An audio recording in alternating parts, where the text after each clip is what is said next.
मैं तो स्वयं सिप हूँ। प्रेरक कहानी। एक भिखारी था। रेल सफर में भीख मांगने के दौरान एक सूट बूट पहने सेठ जी उसे दिखे।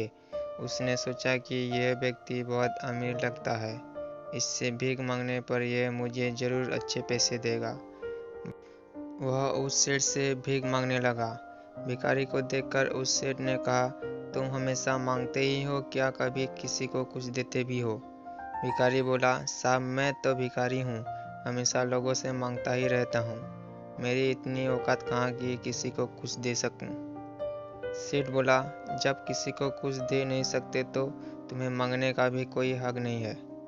मैं एक व्यापारी हूँ और लेन देन में ही विश्वास करता हूँ। अगर तुम्हारे पास मुझे कुछ देने को है तभी मैं तुम्हें बदले में कुछ दे सकता हूँ। तभी वो स्टेशन आ गया जहाँ पर उस सेठ को उतरना था। वह ट्रेन से उतरा और चला गया। इधर भिखारी सेठ की कही गई बात के बारे में सोचने लगा। सेठ के द्वारा कही गई बात उस भिखारी के दिल में उतर गई। वह सोचने लगा कि शायद मुझे भीख में अधिक पैसा इसलिए नहीं मिलता क्योंकि मैं उसके बदले में किसी को कुछ दे नहीं पाता हूँ। लेकिन मैं तो भिखारी हूँ, किसी को कुछ देने लायक भी नहीं हूँ। लेकिन कब तक मैं लोगों को बिना कुछ दिए केवल मांगते ही रहूँगा।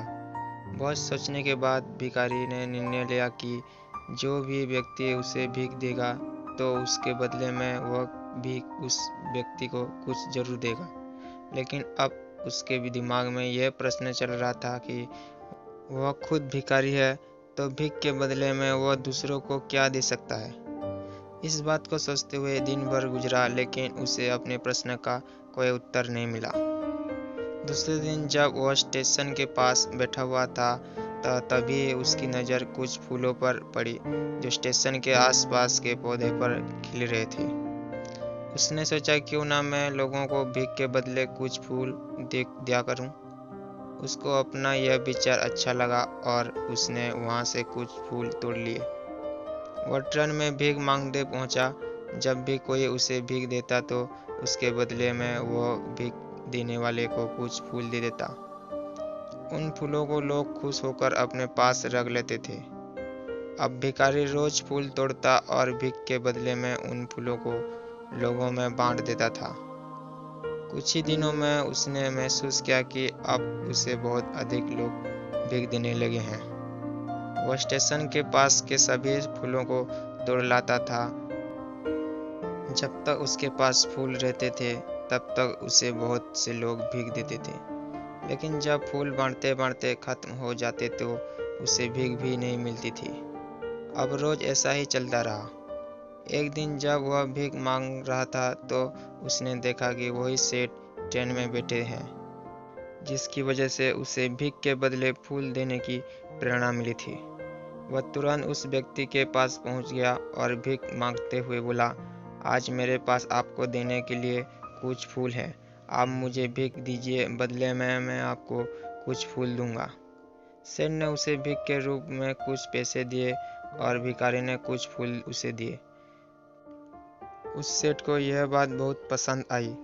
सेठ बोला, वाह क्या बात है, आज तुम भी मेरी तरह एक व्यापारी बन गए हो।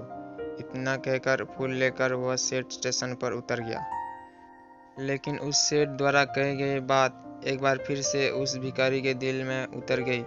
वह बार बार उस सेठ के द्वारा कही गई बात के बारे में सोचने लगा और बहुत खुश होने लगा। उसकी आंखें अब चमकने लगी। उसे लगने लगा कि अब उसके हाथ सफलता की वह चाबी लग गई है जिसके द्वारा वह अपने जीवन को बदल सकता है। वह तुरंत ट्रेन से नीचे उतरा और उत्साहित होकर बहुत तेज आवाज में ऊपर आसमान की ओर देखकर बोला, मैं भिखारी नहीं हूँ, मैं तो एक व्यापारी हूँ। मैं भी उस सेठ जैसा बन सकता हूँ, मैं भी अमीर बन सकता हूँ। लोगों ने उसे देखा तो सोचा कि शायद यह भिखारी पागल हो गया है। अगले दिन से वह भिखारी उस स्टेशन पर फिर कभी नहीं दिखा। एक वर्ष बाद इस स्टेशन पर दो व्यक्ति सूट बूट पहने हुए यात्रा कर रहे थे। दोनों ने एक दूसरे को देखा तो उनमें से एक ने दूसरे को हाथ जोड़कर प्रणाम किया और कहा, क्या आपने मुझे पहचाना? सेठ बोला, नहीं तो, शायद हम लोग पहली बार मिल रहे हैं। भिखारी बोला, सेठ जी, आप याद कीजिए, हम पहली बार नहीं बल्कि तीसरी बार मिल रहे हैं। सेठ बोला, मुझे याद नहीं आ रहा है।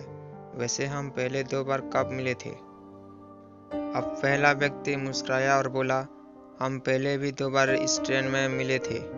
मैं वही भिखारी हूँ जिसको आपने पहली मुलाकात में बताया कि मुझे जीवन में क्या करना चाहिए और दूसरी मुलाकात में बताया कि मैं वास्तव में कौन हूँ। नतीजा यह निकला कि आज मैं फूलों का एक बहुत बड़ा व्यापारी हूँ और इसी व्यापार के काम में दूसरे शहर जा रहा हूँ। आपने मुझे पहली मुलाकात में प्रकृति का नियम बताया था, जिसके अनुसार हमें तभी कुछ मिलता है जब हम कुछ देते हैं। लेन देन का यह नियम वास्तव में काम करता है। मैंने यह बहुत अच्छी तरह महसूस किया है, लेकिन मैं खुद को भिखारी ही समझता रहा। इससे ऊपर उठकर मैंने कभी सोचा ही नहीं था, और जब आपसे मेरी दूसरी मुलाकात हुई तब आपने मुझे बताया कि मैं एक व्यापारी बन चुका हूँ। अब मैं समझ चुका था कि मैं वास्तव में एक भिखारी नहीं बल्कि व्यापारी बन चुका हूँ। भिखारी ने स्वयं को जब तक भिखारी समझा वह भिखारी ही रहा। उसने स्वयं को व्यापारी मान लिया, व्यापारी बन गया। यदि ये हमारी छोटी सी कहानी आपको अच्छी लगी तो लाइक, शेयर, कमेंट और सब्सक्राइब करें ताकि आपके लिए ऐसी कहानी लाते रहें। धन्यवाद।